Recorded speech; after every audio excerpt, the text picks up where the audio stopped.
Hello and welcome to another edition of the LaLanne Pass It On podcast.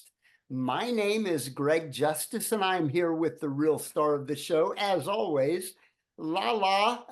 LaLanne. How are you today, Elaine? Oh, I'm great, and I'm so excited. We're going to have on Dr. Fab Mancini on today, and I've never seen him without a smile. So you tell us all about him. Absolutely. Yes, it is a very special episode. Today, our special guest is Dr. Fabrizio Mancini. He is a health and lifestyle expert with over 30 years of experience as a holistic health provider, author, and speaker. He is a world-renowned doctor of chiropractic and has inspired audiences worldwide through his media appearances on shows like Dr. Phil, The Doctors, CNN News, and Fox News, as well as Univision and Telemundo. He is an international best-selling author of books such as The Power of Self-Healing and Chicken Soup for the Chiropractic Soul.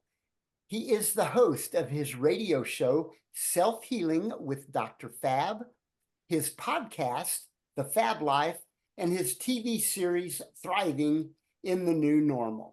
Dr. Fab became the president of Parker University when he was 33 years of age, which made him one of the youngest presidents of a college or university, and he continues to serve as President Emeritus. He has received numerous awards and accolades for his contributions to the field of wellness and leadership and has been featured in many documentaries.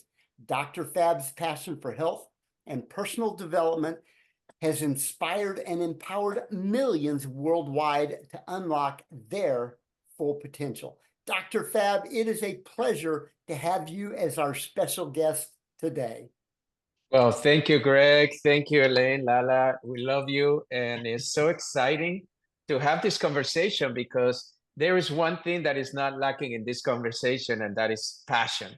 Passion for wellness, passion for fulfillment of life, and passion for truly recognizing many of the things that Jack LaLanne himself inspired millions of people in the early days. And Elaine continues to do that. You have it. Yeah, Dr. Fab, this whole podcast is about passing on Jack's mission of helping people help themselves. And I think you just summed it up right there. That's exactly what you have made a career doing. Well, one of the things that people don't realize is when you're on national television or international television, you can be very influential.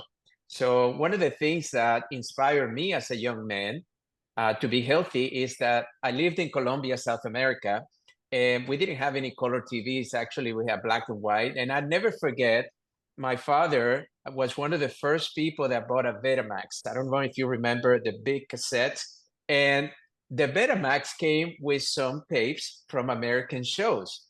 One of those shows happened to be a Jack LaLanne show. So as a young boy of 9 years old, 10 years old, when the Betamax came into our country, that was my introduction to this spirit. And then I see myself today at 59 years old and so full of life, so full of energy, and so full of inspiration. And I just happen to think, I wonder how impactful was that early cassette in black and white where you guys were, inspiring so many of us to really recognize the importance of not just fitness, but the mindset of a healthy human being. And that's really the power that I believe Jack and Elaine has given the world.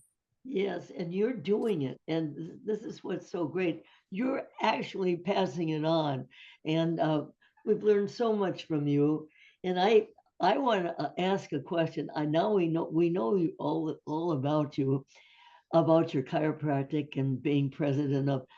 What inspired you? Now now you're a teenager. You saw Jack. What inspired you to become a chiropractor? Well, my story was very simple. I came close to dying when I was 16 years old doing a robbery, and I was spared. I think God had a bigger mission for me. And I never forget sitting at the hospital early in the morning, and saying to myself, at 16 years old, this could have been over. And anybody that you meet that had been close to dying, I think something is given to us as a gift. So 2 weeks later, I had a dream that I was going to be a doctor.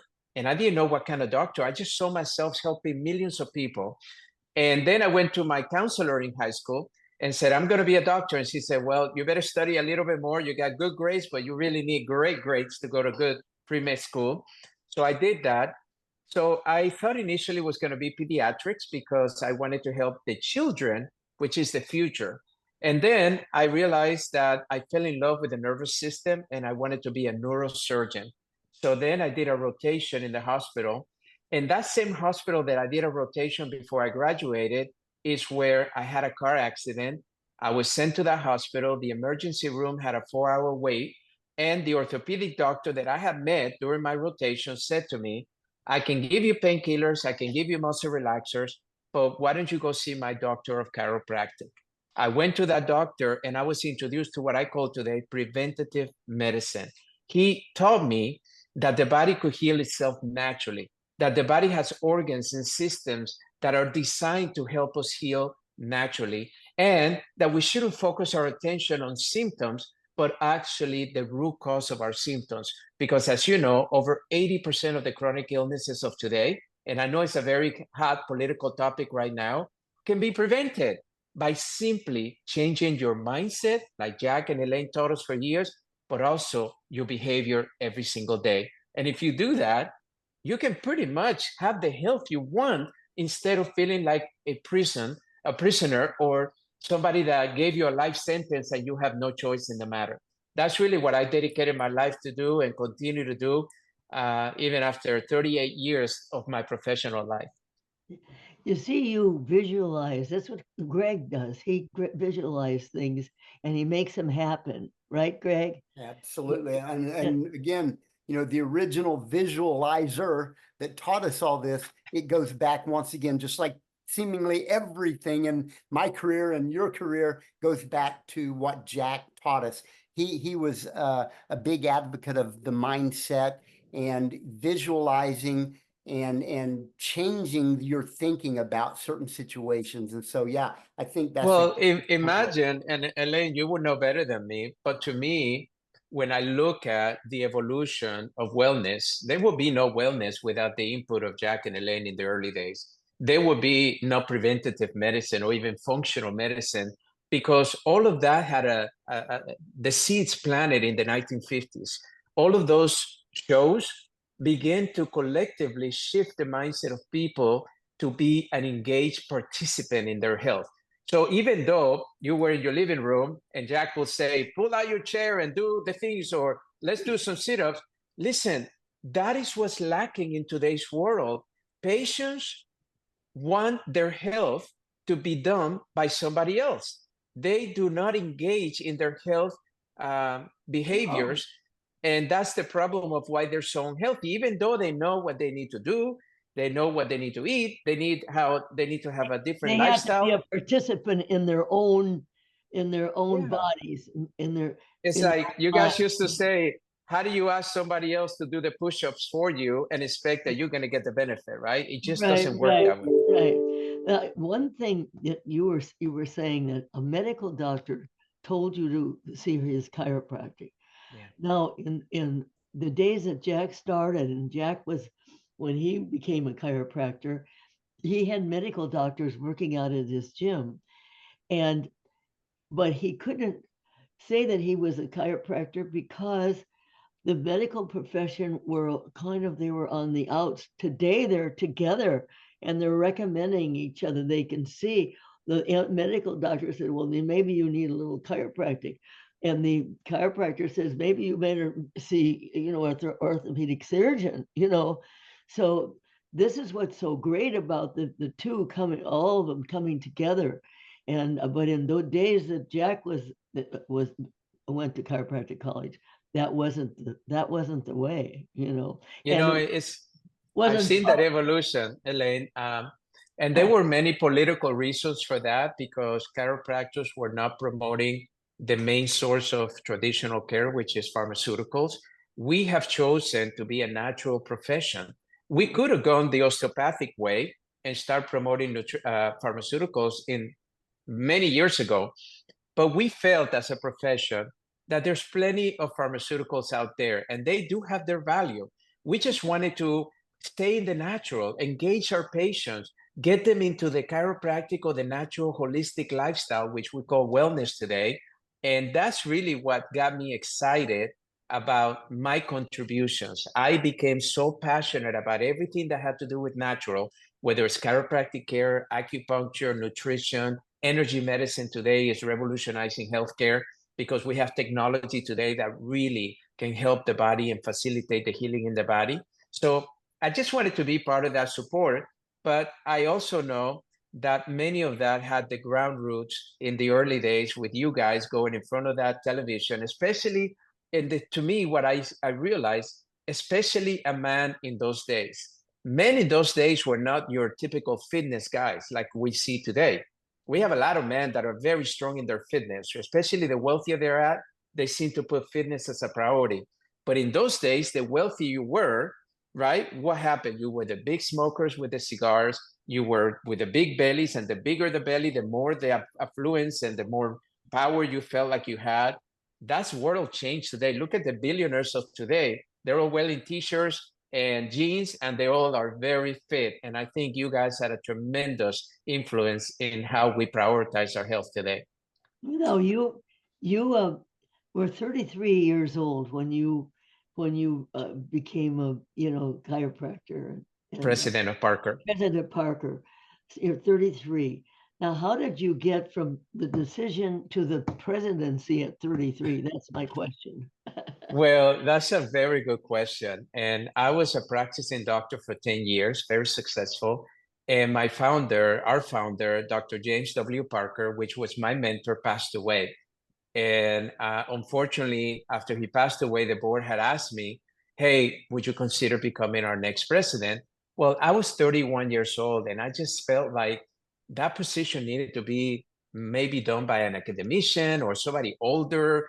I just felt so young. But they kept insisting. And after a year and a half or so, they kept interviewing different people, and they tricked me into doing a mock interview to see what would I do to get the place going again the way Dr. Parker had it. And because of that interview, the chairman of the nominating committee said to the board, there's only one person I think can do this job, and that is Dr. Fab. Make sure that he does it. So they called me and they said, we need you there. And I thought, honestly, I was just going to help them for about 6 months and then go back to my practice. And unfortunately, the school needed a lot more than 6 months, and we broke records. We did so good. We built a great team. We grew our enrollment to breaking records. And today, still, Parker University is one of the elite universities of healthcare in the world.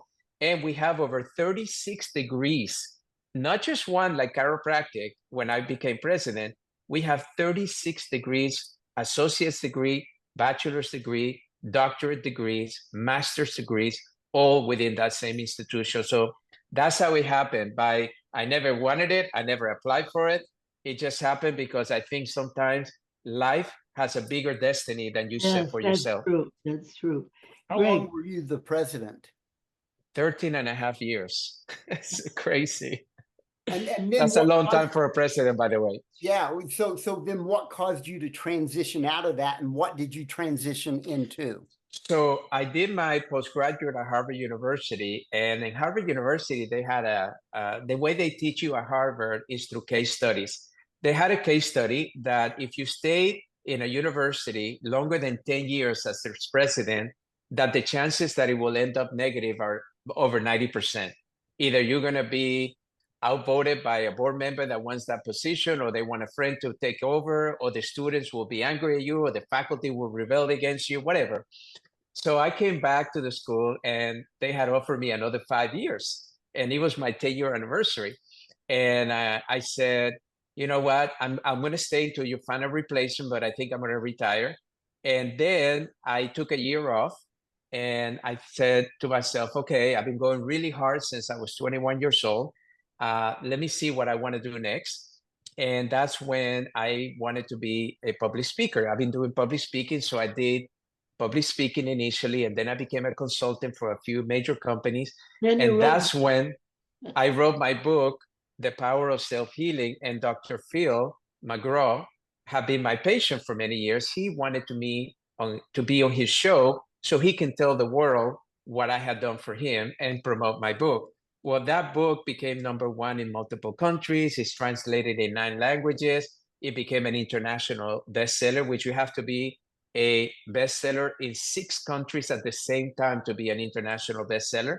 And all of that, then they asked me to be an expert in his show. Then the doctors came in and said, hey, we want you to be an expert in our show. And then Fox News came in and said, we want you to be our health expert in Fox News. And I did those shows for over 10 years. Oh, wow. I'll be darned. Anybody that can get the Dallas cheerleaders out and wish Jack a happy birthday. I mean, he did it. Yeah, let's Well, talk about that.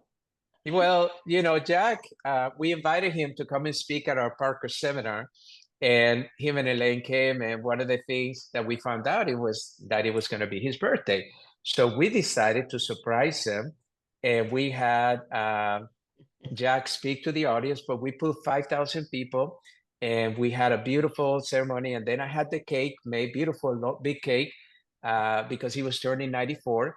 And we had it was the Mavericks cheerleaders, our basketball team, that actually we knew them, and they came and brought the cake out. And I never forget, Jack was just so full of life, full of energy. He did some media while he was here in Dallas, and just had a great time. And it was one of the most special moments in my life, because I felt like he really enjoyed it, and Oh, he it meant a did. lot to him. It Yeah. was and how not could you enjoy with this smile and this man who's full of life and full of joy, and it gives. Well, give. Elaine, you brought it up, and I want to say something. A lot of people comment about my smile, and I am a very happy person. But it all boils down to, I believe, primarily gratitude. When we're grateful for what we have and who we are and how much we've evolved in time, instead of beating ourselves up for the mistakes we made, we take them as experiences that got us to where we are. And if we don't like it, we make a new choice, a new decision. And to me, I believe that smile comes from feeling that sense of gratitude every single day for not only being in this presence with 2 legends in the fitness world, but having the ability every day to contribute, right? When you're contributing to life, happiness follows. But if you just sit around and do anything for life and humanity and others, that's when I believe depression, anxiety, and even suicidal tendencies can come into play. So the secret is to contribute. I tell my children that since they were 5 years old, is every day you have a chance to contribute to somebody else's life for the better. Figure out what that is and do it. And then you'll see that everything in life will be taken care of. Yeah. And Jack used to say, keep it simple, keep it simple. Keep life simple. Don't make it complicated. Too many people, they get down on themselves because they make it too complicated. They want to be perfect. There's no perfection. You got to embrace. learn to forgive yourself. You got to learn to forgive yourself. That's the big one. And in my book, The Power of Self-Healing, I wrote about that. And I have a new book coming out in a couple of months, and it's called The Fab Life: Creating the Life You Want Despite Your Circumstances. And what I did, it taken me 3.5 years to write it, because I wanted to have the most relevant behaviors to change your mindset that I've learned over the last 40 years, but also behaviors that can actually shift the status of where you find yourself in. Because this is what I found. Just like in working out, we can make excuses for anything that is not pleasant or we don't want to do. But guess what? That is what life is. Life is a series of choices and decisions that most of them you're not going to enjoy initially, perhaps, but they're the right things for you. Like when you first start working out, you may feel a little soreness and maybe a discipline of time. And maybe most people quit after the first week or second week. But if you pursue it, it becomes something so powerful that actually sets the foundation for you to be a healthy human being. Because still, if we could bottle what exercise can do, it would be the most popular drug in the world, right? And it's free. Anybody can do it from anywhere you're in, and it's Right. free. And most people still make excuses. So with this book, I wanted to show people that circumstances in our lives, especially our challenges, are only there to help us become the person that we were destined to be, and not to victimize us, to make us in any way victims of our circumstances, whether it's a lack of money, a lack of relationship, a lack of whatever. I want you to know you are exactly where you want to be. And if you have circumstances that are challenging, I consider them blessings in disguise, because they are always serve me well. The biggest challenges in my life really are the reasons of what made me who I am today. It wasn't the pleasant and the successes, it was the challenges that makes you who you are. Right. You have to look into yourself. And as I said, forgive yourself. But Jack always says, I can't blame anybody for me. If I cannot blame this one or that one, I have to take responsibility for me. And that anything that goes wrong in my life, it's my fault. I should have seen it. So he always said it's my fault. And but people want to play the blame game on somebody else. It's not And the other thing, Elaine, is we have no control over most of the circumstances, right? We can't do anything about what's going on economically in the world, politically in the world, unemployment in the world. We can't do anything about that. But what we can do is, what attitude am I going to have about what I'm experiencing? I lost my job last week. Great. Maybe that's an opportunity for me to start my own business for the first time. When one door closes, another one opens. I know. And over 70% of Americans dislike where they work. In fact, over 13% of them are working against the owner, the one that is paying them. They're sabotaging their businesses. And that's the reality today. So I just want people to recognize that there's a lot more to them that they give credit. And, Jack and you, Elaine, always inspired us to do that, to think like that. Even when we didn't think we could do the push-up or the sit-up or our famous jumping jacks. And by the way, congratulations on the world record, because what a beautiful tribute to both of you in life. Yeah, look at Greg. Tell them about our breaking the record. Yeah, so we beat the record by over 500%. Dr. Fab was right up there on stage and leading the way with the other fitness icons. And we just had a blast, had close to 10,000 participants worldwide. And it was just such a joy to see Elaine's face beaming, and Dr. Fab up there right next to her, and all the others. It was just a day that I will always remember. And you can see this on our website, jacklelaine.com. And you've got it on Facebook. You had it on Facebook and Instagram. No, and it's on YouTube. Yeah. Yeah, it is posted all over. Yeah, and it was We great wanna to have thank you Dr. Fab personally. there. It was a great Fab, help. And then he was there and speaking in Espanol. And it was Thank you for that opportunity, though. I mean, one of the things that I do a lot of media in Spanish, and they asked me if I would welcome all the Spanish people in the room, and the auditorium was full of people. And what was beautiful is so many of our brothers and sisters from Latin America were so excited when I started rolling my R's and started welcoming there and counting in Spanish. It was fun. Thank you. Hey, tell us the name of the book again, and when is it coming out?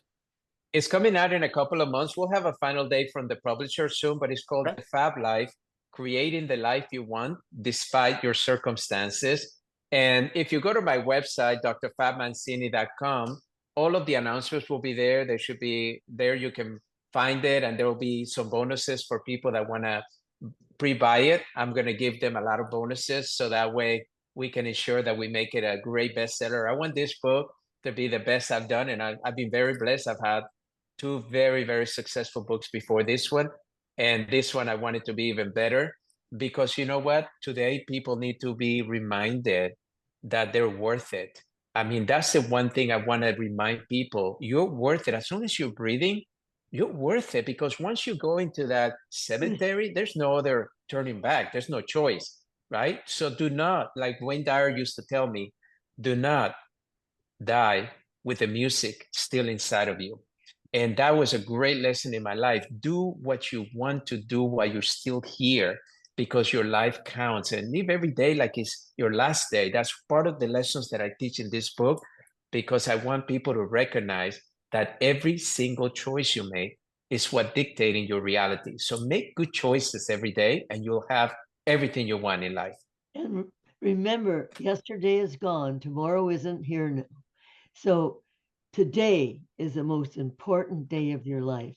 And you can't live in you can't live in the future, you can't live in the past. So live your life right now.